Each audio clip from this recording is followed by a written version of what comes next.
Welcome everybody to Rules Explained. In this episode, we are going over Fantasy Flight Games X-Wing version 2. I am John Merritt. And I'm Rob Nothing. Let's get started.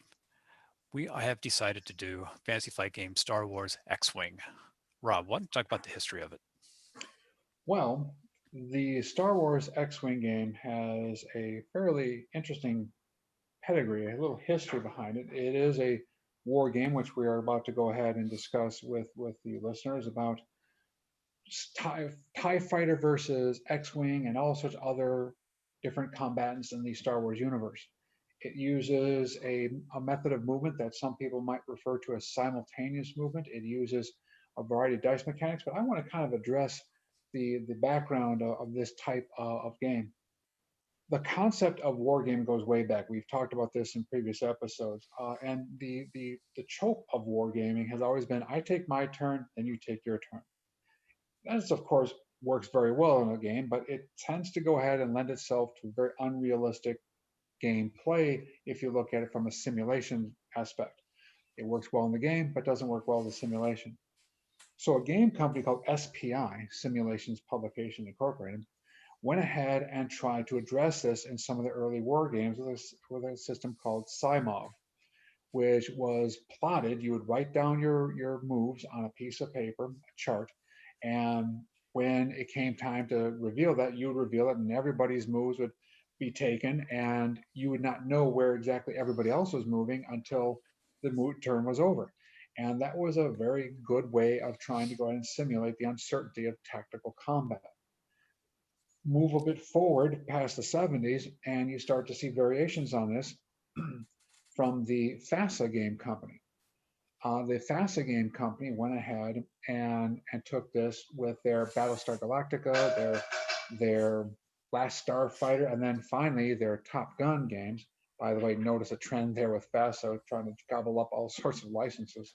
Well, they also owned BattleTech for a while, didn't they? Yes, BattleTech is actually, yeah, was one of their premier titles and represented a slight divergence from their mission, I guess, to go ahead and take on licenses because they actually had Star Trek at the same time as all this.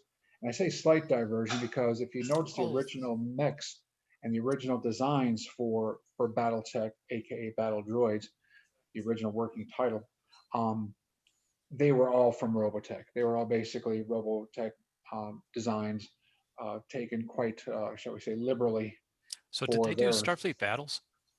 No, Starfleet Battles is a company called Amarillo Design Bureau out of Texas. Oh, okay. And speaking of this concept of plotting out your moves, that was a very similar concept, except you would plot out your energy expenditure and then you would resolve each movement point step by step.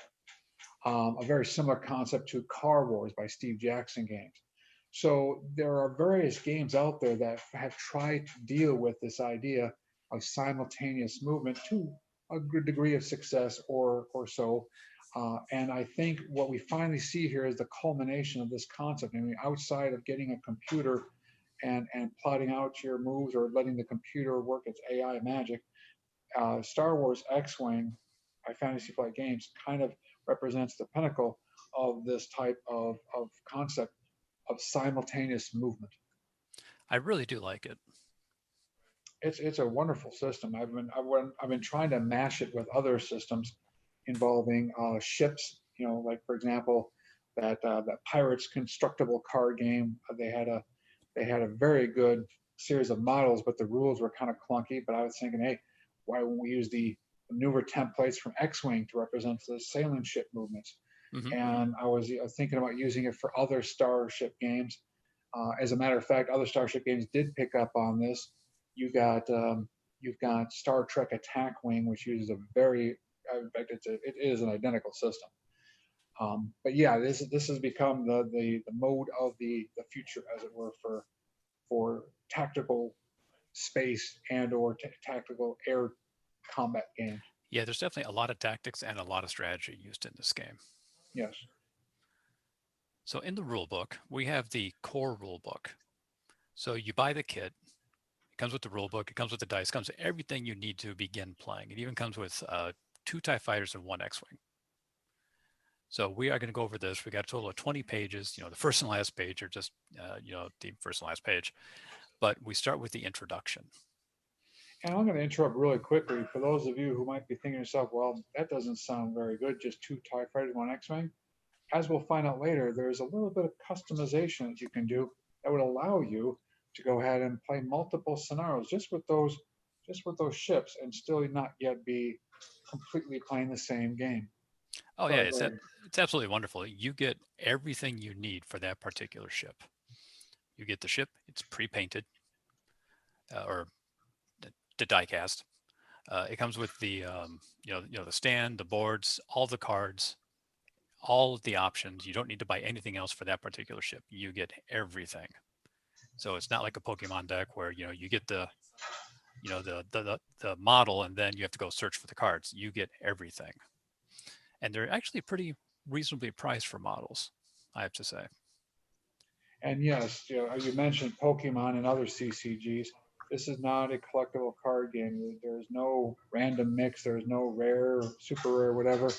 If you want to go ahead and have a ship with its capabilities, all you have to do is shell out the money for it and you'll get it. So in the introduction, we start off with the overview. The game is designed for 2 players, and they have many different factions. Right now, we're just going to deal with the Empire and Rebels. But they've also got the oh gosh, which other ones do they have? These Covenant Villainy, the First First Order, Order, yep. and Resistance. Resistance, right? And I think they're just not coming out with the a droid army Yeah, I've seen that. Yeah, that's from going the to be nice. Clone Wars. And that would, of course, mean that they were going to have the Republic. Oh yeah, definitely. So I mean, this is a really really fun game. This is actually a favorite game of mine. Every time I played this game, it is so well balanced. It usually comes down to one ship, one-on-one ship. It's a dogfight of a game. Very very well balanced. So, like I said, it's designed for 2 players or 2 sides. That's the way we usually play because we usually have more than 2 people. So we have sides. Getting started, feeling free, the fundamentals, the assembly of the dials. So, you get it, you do have to put it together. It's got the base, the card. And if you're watching the video, you've got the plastic base on the bottom. Then you have a template card that fits within this molding, this piece of plastic that goes on the table. And this is your pilot. So when you have your ship, you can pick your pilot, and depending upon the pilot you get, you have point values, which we will go into later. But it's got the stats, it's got the firing arcs, it's got a small quick for the abilities you're able to do after you take or after you move, you're able to take an action. It's got the different actions you can do on it, and the real cool geeky thing is on the X-wing, the wings actually do close and open, and they have rules for that. So if you want the wings closed, you can close them, and there's different rules for when they're open. It's actually really cool. But it's got instructions on how to assemble them. Really easy. They do have small parts, so be careful if you have little, small kids. And it's really representing a newer trend also in the whole gaming industry of having everything you need on the model that you are using to reduce the amount of book flipping, page flipping, chart referencing. Everything that you should need is either going to be on the model or on an easy to read card right next to you. Right, because it's convenient and it makes the game go smoother. Because you don't have to open up this book. Well, this book references this other book, and that book says, "Oh, go to that PDF." Oh, but wait, there's a FAQ. Remember that FAQ? Oh, I forgot to download it. Hold on. It's just right there, which is really cool. It's convenient. It makes the turns go smoother. It's really nice. So let's say you have your squad together and you have more than one X-Wing. What you're able to do is put in an ID token. So like on the video, you have an ID token which gets put into the actual slot itself that goes with the model. So it's a number usually between 1 through 20. And you put the number with the model and on the card itself, which has all the stats on it. So that way you know which one is which. The other thing it comes with is a maneuver dial. So during the turn, you have to pick what maneuver your ships are going to do. Are they going to fly forward? Are they going to bank right? Are they going to do a hard right? Are they going to do that 180 turn? And depending upon the type of maneuver you do with the ship, you might create a stress value, or it might be a real easy leisure movement for the pilot, which will allow them to recover a stress token, which we will talk about later. And this is what I was trying to allude to earlier as far as the simultaneous movement aspect of this game. The maneuver dial is something you select in secret. You select your maneuver out, and then when everybody's done that, you flip it over, and then each player will resolve their maneuver without knowing again where the other person is going until everyone has had a chance to have their maneuvers executed. So it's a rather nice way to go ahead and eliminate paperwork and guesswork, as it's all right there on that dial. Yeah, it's all there, and the different dials for different ships, because not all ships move the same. So the strategy and tactics behind it, it's there. So as you know the initiative values of the people you're fighting, so you know generally who's going to move first, and you have to guess, what are they going to do, how am I going to counter it. Well, if they know I'm going to counter it, are they going to counter my counter? And then you get caught in catch 22. um, but it is really cool. So like I said, the maneuver dials are unique to the ships. um, Simple assembly instructions. And like I say, here we have the wings and the attack position for the X-Wing. And with the core kit, it comes with everything you need uh, to play the game. So it comes with the quick starter guide, which is kind of what we're going through now. It comes with 13 different ship cards. So, you have three uh, the vehicles out there. It comes with, 13 different cards, not for each ship, but, it's a total of 13. So you might have different pilots for the ship. Well, you've got them all. And that's what You I was mentioning earlier. We got the different ways you can build one ship. It doesn't all have to be a generic X-Wing or generic TIE fighter, depending on, Yep. like you said, the pilot, and depending on the loadout with the special, the upgrade cards, you could have very different ships, all sorts of combinations and permutations. Yeah, I mean, I'm going to jump ahead a little bit. An average game is about 200 points per side. And trying to put together the models, or not the models, but putting together your squad with all of these different options when you just want to get a game up and going quickly could be very time consuming. So what they've done is they have created these quick build cards. And these quick build cards say use this model with this pilot with these options, and it costs you X points. Done. Go. So they threw in some quick build cards, so that way if you just want to throw down a game, you can, without having to spend the time to actually put everything together. Get involved as quickly as possible. That's the hallmark of a good game in Yeah. this time. And then again, it comes with one X-Wing, two TIE fighters, because X-Wings are tough. You get the maneuver dials. You get two for the TIE fighters, one for the X-Wing. You get 20 upgrade cards. Again, that is spread out throughout the three different ships, but it's everything you need for those ships for the upgrades. This is like if you have a droid in your ship, if you have special missiles, if you have special abilities. Um, Also comes with a damage deck. The damage deck is interesting. We will go into that later. But normally each side has their own damage deck, and it's shuffled and is put face down. So that way, as your ships take damage, you take them off the top and you put them next to the card. So they represent being hit by missiles or lasers or whatever. Then we have a range ruler.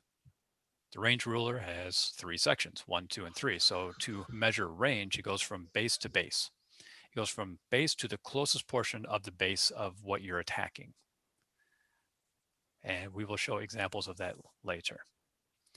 We also have this new one from the first edition. We have a first player marker. This denotes who is the first player. The first player is the side that has the least amount of points.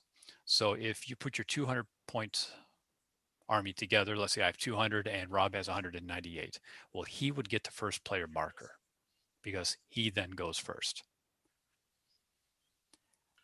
This is different than the first edition rules where they said the Empire always goes first.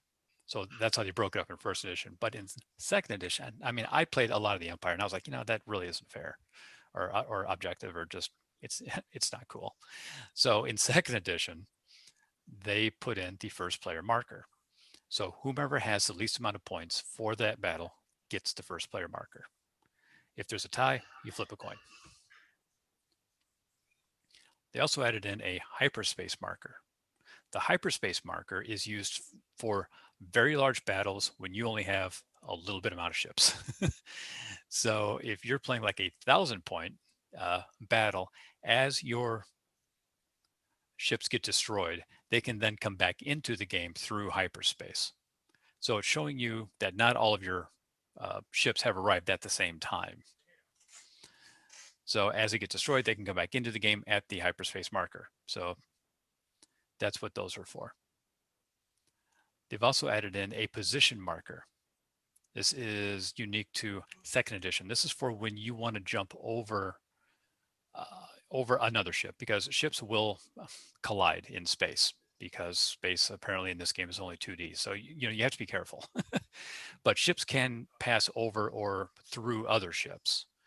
So when you move, you put down the ship, you put down a token. Here, I can show you. Let me switch screens real quick.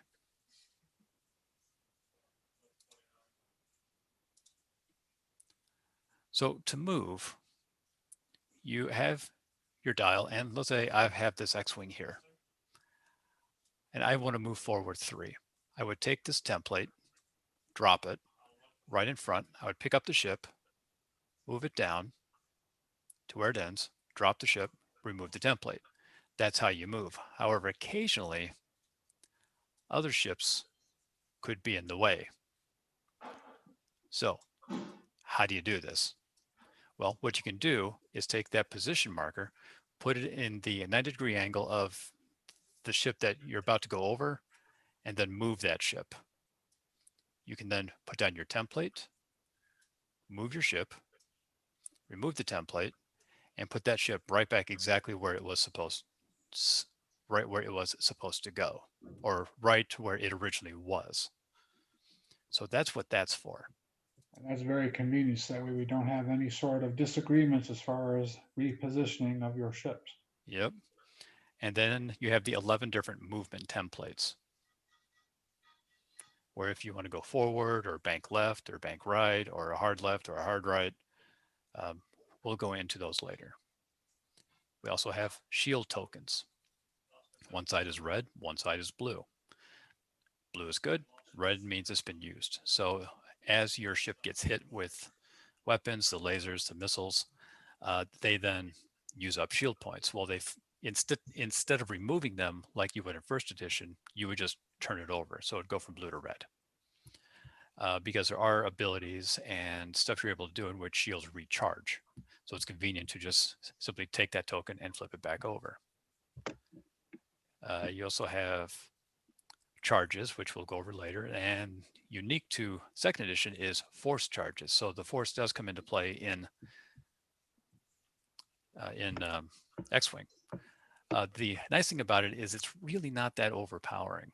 It kind of gives you the ability to turn a hit into a critical, or an eyeball to a hit, or a miss to a hit.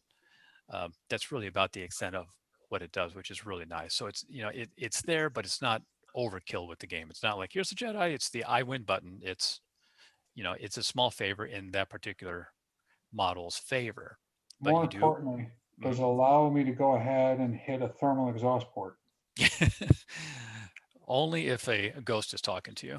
Oh, okay.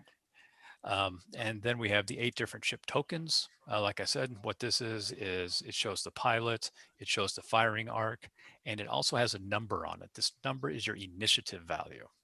This is very important. This does not dictate really how tough the person is.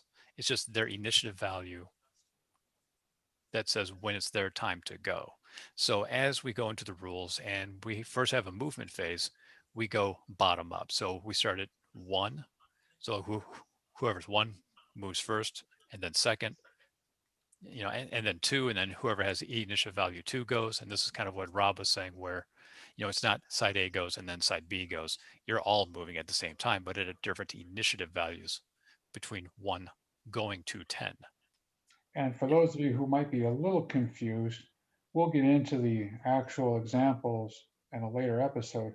But what the staggered initiative does is it allows for that slight variance in crew and pilot capability. The low initiative, the lower trained pilots move first because the higher trained pilots can anticipate a little bit more where that other person might be going and be able to get a better idea. I know you can't change your move or anything, but you now have a better, mental concept of where your strategy is going to lie for the next time. And then John will explain just a little bit that then the reverse happens where the higher initiative starts the firing phases off.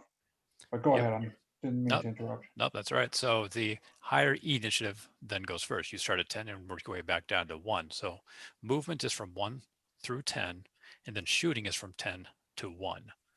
I think that's brilliant. Because if you have the higher initiative value, you get to see where the other people are moving first. Then when it's time to fire, you get to fire first. Then we have 6 obstacles, Rob's favorite. You get 3 asteroids and 3 debris clouds. We'll go into those rules later. They're very simple. You get 6 different lock tokens. So one of the actions some of your ships are able to do is create a lock.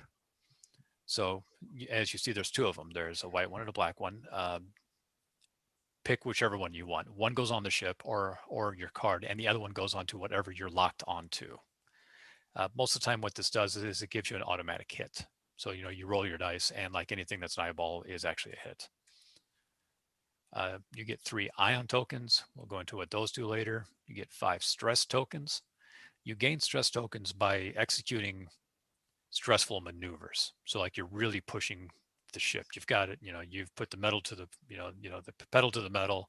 You've put it in full blast. Full turbo, and you're just trying to hold on for dear life. Well, that creates a stress token.